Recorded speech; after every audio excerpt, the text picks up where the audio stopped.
Hello, everyone. Welcome to Epics and Earrings, a place where we celebrate beautiful books, great stories, and character-inspired style statements. I'm your host, Jess. Here we read, we exchange ideas, and we extract wisdom to live epic lives, all while looking fabulous.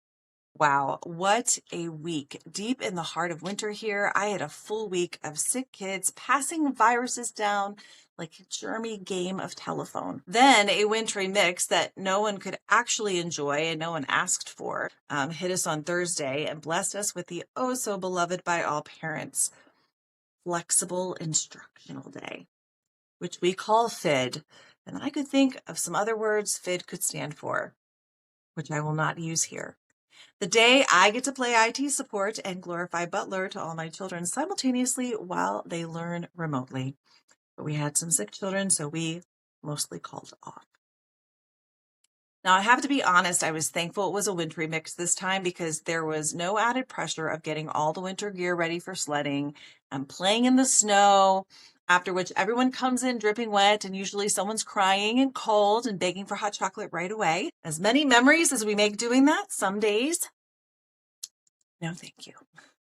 This was my first official week of having a channel, and I spent a lot of it planning and creating content that I could not film because someone, if not everyone, was always home every day, all the time. And I do enjoy the quiet cuddles of a sick child, even though I don't like when they're sick. And I do like the extra time we got to spend together, so I can't complain too much about that. One thing I really considered this week was the idea that classic literature can often feel removed from today's fast-paced world of digital storytelling. Classic books are ones we might read in a classroom or as children, but not necessarily as adults.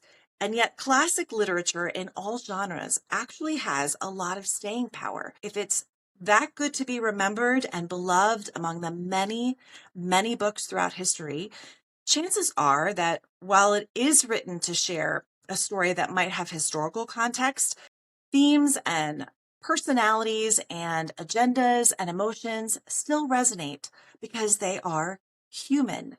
And humans, whether they are reading by candlelight or reading by their Kindle light, see what I did there, really don't change all that much. I want to bring old and new stories here because they all matter and they all teach us something brilliant, both in their original context and also in the present day. If we're going to wander together in and out and through the pages of old and new books, I'm looking forward to finding the truths that still ring true no matter what the age.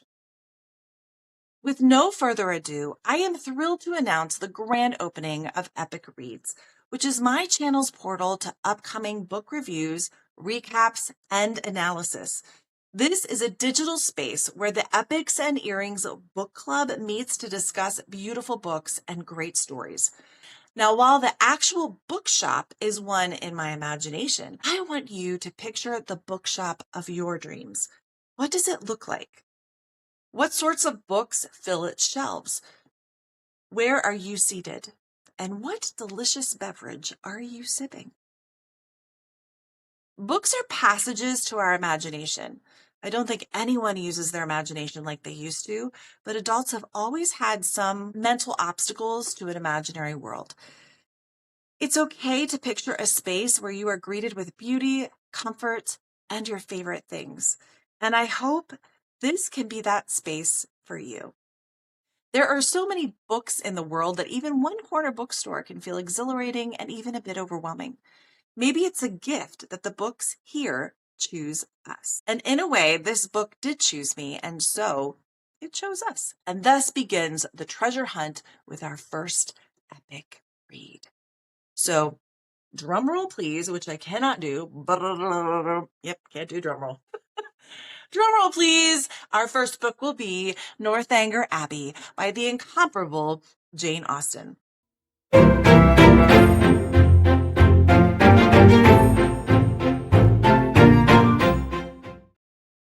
Now, my original reason for suggesting this book was because I was already reading it, selfishly. But what I didn't realize, because this is the first time I'm reading Northanger, its themes are actually quite fitting for this channel as we're getting started. And that makes me feel it's kismet that I was drawn to its pages. The other reason is that I recently found a beautiful version of this book, part of the Cranford Classic Collection. See how pretty this is? And I bought it for myself as a Christmas gift this year because it was so pretty and it made me so happy. I find that pretty books make me nervous to read them because I don't want to mess them up. See, I put my little notes in here. I think pretty books need to be read and loved just as much as any other book. Now, while Northanger Abbey isn't one of her most famous novels, that might be to our advantage because it's not as lengthy as the other books, and we can walk into the story without as many preconceived notions from other adaptations, like the very popular movie versions of Pride and Prejudice, for example. I personally prefer the 1997 BBC version with Colin Firth, but we can save that debate for another time. Jane Austen is a great place to start in February, the month of Valentine's Day, because her love stories have truly endured. And they've been represented in so many ways. It's how you know someone is a powerful storyteller. Her stories hit a nerve and they stay culturally relevant no matter what. Which brings me back to this idea of classic lit as modern stories, because people, though they style themselves differently through the years, are still motivated by all the same things, whether in Austen's time or today. On our next episode, we will begin an introduction to Northanger Abbey and to Jane Austen. Epics and Earrings is on Facebook, Instagram, and YouTube, so please like, share, subscribe, follow, do all the things. My first little baby goal is 250 subscribers on YouTube. And when you subscribe today, you can receive notifications when new content drops, and you get to be a part of helping me reach that goal as soon as possible. It's going to be fun, and it's going to be great to be a part of this community, I promise. I really cannot wait to hang out with you in the next chapter because this is going to be epic. Bye for now.